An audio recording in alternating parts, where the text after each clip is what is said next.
Hey everybody! JK Calloway here at Real JK Calloway. Hello, Siobhan. Siobhan. And I'm gonna make her react to some more wrestling videos because it gives me joy. And look at her face. She's so happy. Show how happy you are. Show how scared you are. Show how protrusive you are. It's not a word. It is now. Show it. Acting. Anyway, we watched the worst of 2018 by Brian Zane, and now we're gonna watch the best of WWE 2018 from Brian Zane, because Brian Zane's awesome. I bought one of his shirts, so he owes me like a cupcake or something if we ever meet. Cupcake. New rule. I don't think that's how that works. I shouldn't have bought the shirt then. I want a cupcake. I can make you some chocolate chip muffins. I haven't bought one of your shirts yet. There's no need. True, I should probably start making shirts. You should.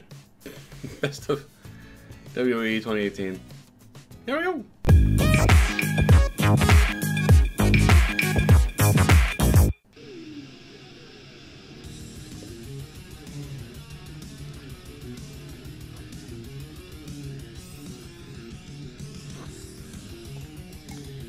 Hey, I flicked my soda with my hair. And drop the remote. That part doesn't matter. Hey everyone, and welcome to Wrestling with Regret. Hi. Now, last week I counted down the 8 worst things about WWE this past year. And since 50-50 booking's all the rage these days, I figured this week I'd go the other direction and give you my picks for the top 8 best things about WWE in 2018. Wait. Number Here we 8, go. 205 revived. Hmm? When the Cruiserweight division was revived in 2016, many fans hoped for the best but expected the worst. As I mentioned in my worst of countdown that year, when the Cruiserweights went to the Raw brand, it didn't do much to help their standing. 205 Live was booked as more or less of an afterthought as Neville ran roughshod through the roster with no end in sight and not much else shining creatively. Things reached a tipping point when Enzo Amore won the Cruiserweight Championship, which many fans saw as the ultimate insult. But then something happened that changed the course of the show forever. Enzo got fired. After Enzo's departure as champion, Triple H apparently took over the book for 205 Live, and things have made a drastic improvement since then.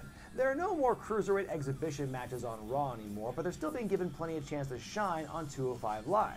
Over time, guys like Buddy Murphy, Cedric Alexander, and Mustafa Ali have become flag bearers for the show, Any of those names and you added know? a level of stability and helped make 205 Live come into its own as one of the company's more entertaining weekly Very programs. good. Well, all three are very Number good. 7, the B Team.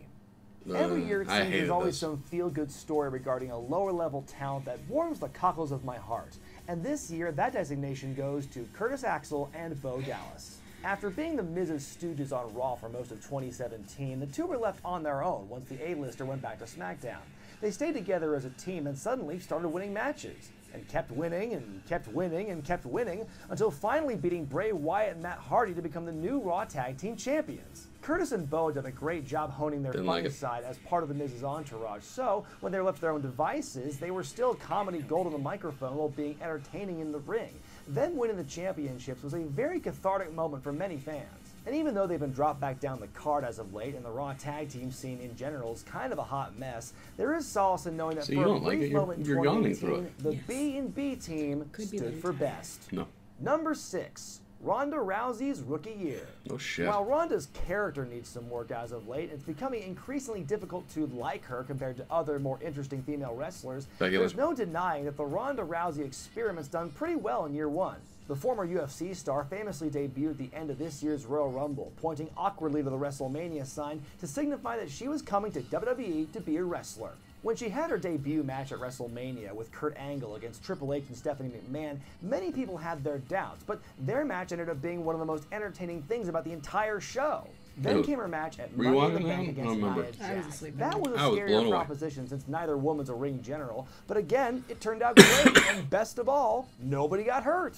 Ronda reached her high point of the year when she won the Raw Women's title at SummerSlam, then followed up with a main event match against Nikki Bella at Evolution, which was a fine match even if it did go a little long. Sometimes Ronda's promos leave a lot to be desired. Then there's the issue that she feels less special the more she sells for her opponents.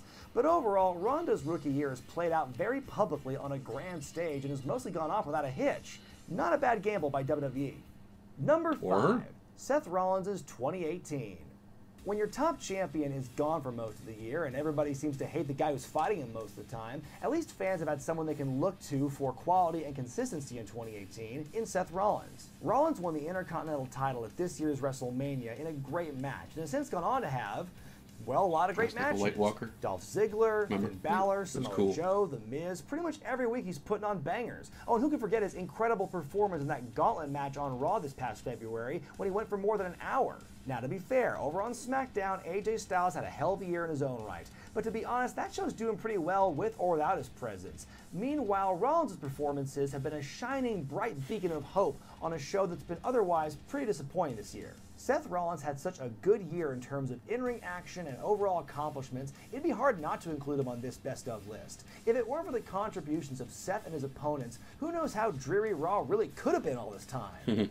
Number 4, Elias. Last year, Elias Samson arrived in WWE's main roster.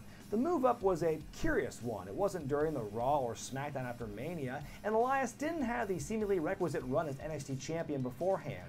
But in short order, he soon became one of the biggest stars the fans loved to hate. Combining trash talk and exceptional guitar play, Elias's promos eventually got over with the crowd in a huge way.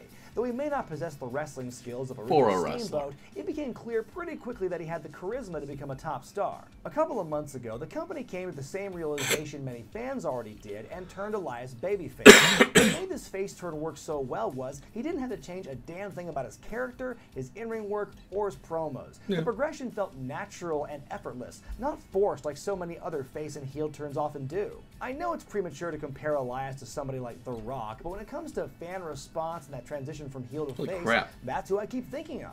Now, whether he gets the opportunities that The Rock did, time will tell. But either way, the company has a potential huge star on their hands. Whether he's a face or a heel, Elias is consistently one of the most entertaining parts about Monday Night Raw. And we all know what WWE stands for.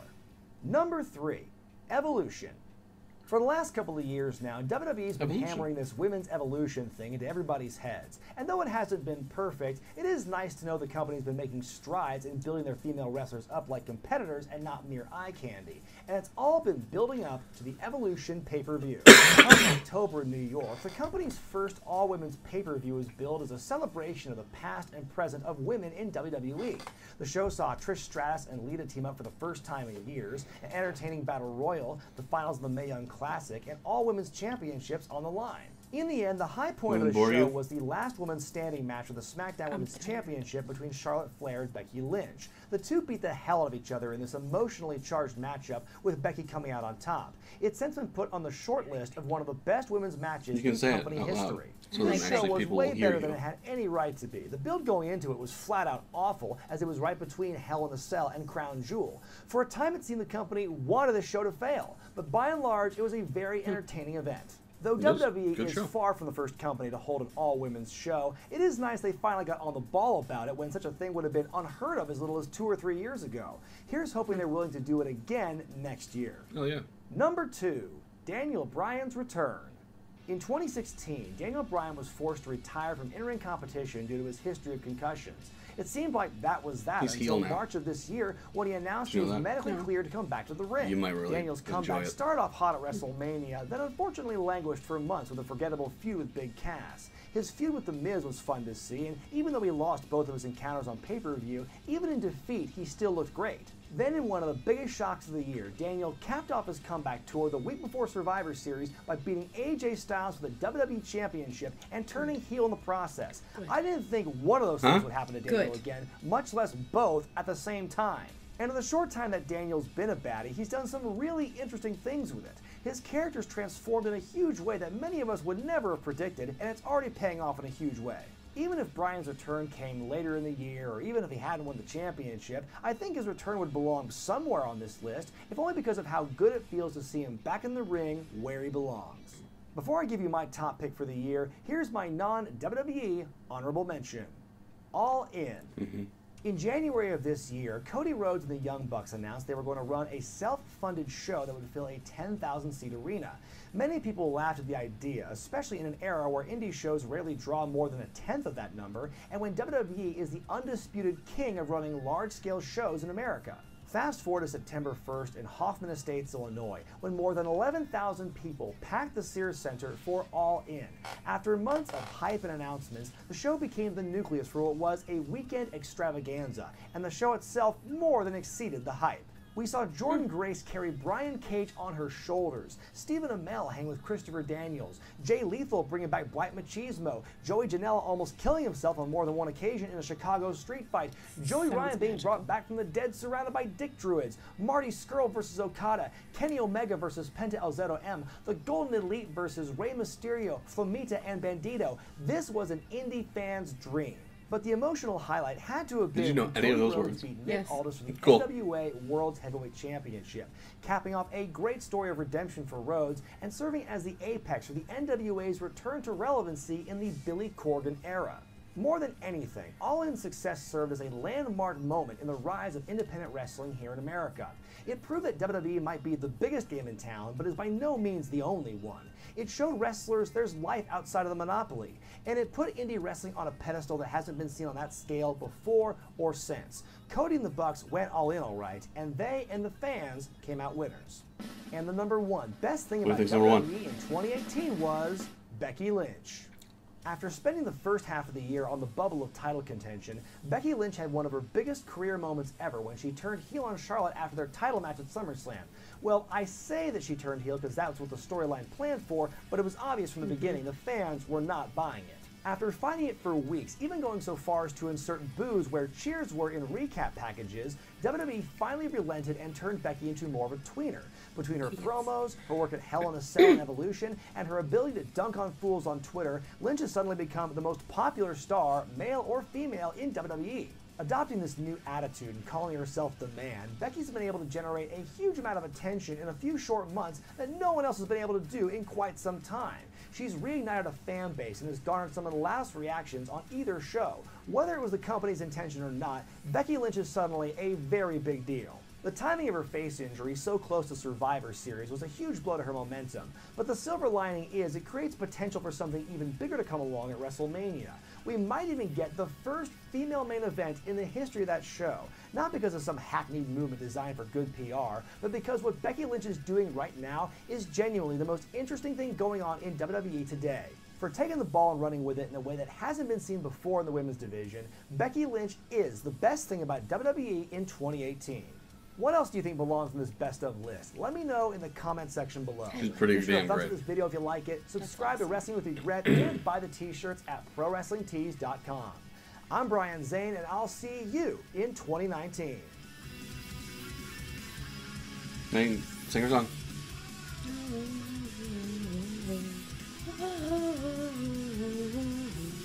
Who does hers? Well, I suppose they made it. They made it, yeah. So yeah, are you happy with how that ended? I am happy with how that. With some Becky. Yeah, I like me some Becky. Becky's awesome. I tried to find you one of those shirts that said "Last Kicker." I don't think they make them anymore. They don't make them anymore.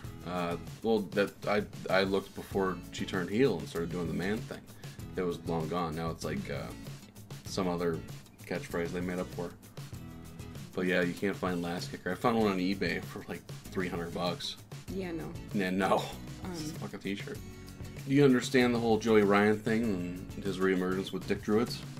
You got what that means? Nope. You don't know what that means? Oh, I gotta find that real quick. Here's the... I'm sorry. What? He's in the Bullet Club? No. Bullet Club's in the ring, or I think it was Hangman Page, I don't recall. But on their YouTube channel, Being the Elite, Hangman Page kills Joey Ryan while he's sleeping. Joey Ryan is the guy who... Remember the name? Licensed sex educator at New York University for over 2 years, and I'm having flashbacks.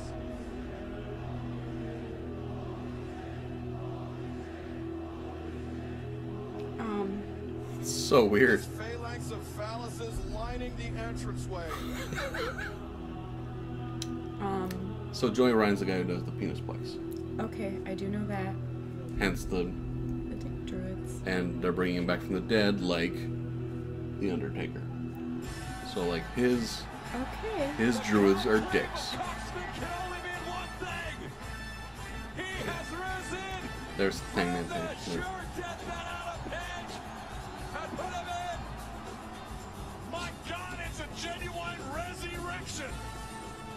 Resurrection, Jesus. He is come again. Priapism? Hear that word too often. I knew we'd see things we've never seen before at All In. But if you told me there would be inflatable phalluses and Joey Ryan, I would never have taken that prop bet in a million years. Well, I mean, the first one was a mortal lock. With the second, Joey Ryan is dead. I need that mustache though. Please don't. Oh, come on. No? No, please don't. It's a good mustache. Joey Ryan, he confessed to it yesterday at the All In press conference. Despite the best advice. Basically, his gimmick is he gets sleaze. You don't say. Yeah, that's his whole thing. He's back. It's Joey Ryan. It'd be really hard to wrestle with the penises on the This side is of the either ring. good news or bad news for Joey's. Not for him. wife. I know she was grieving, For his but I think she opponent. moved on. It's a little distracting. It's a little odd. A little bizarre. He's in great shape too. They must have gyms wherever he went. They got a stair climber, right? Oh yeah. There was oils up when he gets in the There's two ring. things I love about professional wrestling: the best friends hugging, and Okay. Joey Ryan lathering himself up in baby oil. Okay, you can turn it off now. What?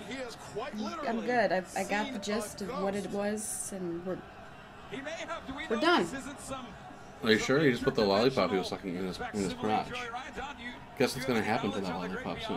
beyond? it's gonna end up in his I'm an opponent's expert in penises, face. but not in the great beyond, sadly. Is he saying you're not real? Probably. Joey Ryan relying on the dark Good bath salts. Oh my goodness. You've never actually seen this, have you? No, I have. So stupid. Joey Ryan fresh out of the Impressive, grave, never looked better. Super kick. Wow. I'm dumber now. Wrestling's so stupid sometimes. So stupid. I'm dumber now. Like I enjoy it because it's just so over the top ridiculous and like pulling the curtain back on how silly it, you know what I mean? How the whole thing is just silly, like wrestling. You mean he really didn't flip the guy with... I'll show you later. It works if you just work on it. It's a lot of Kegels, like over a lot of time. You have to do that, though. You know, lady. I could flip you with my dick if need be. I choose to take it easy on you because I care for you. Thank you for watching. Yeah, thanks. She is enriched. Ever so. Leave a comment down below. Let me know what other horrible, silly-ass shit I can show her about wrestling. Because she's so happy right now. Look at her face. She's so happy. So yeah, if there's any other silliness, let me know. My name is J.K. Calloway. Siobhan. She's so happy. Bye.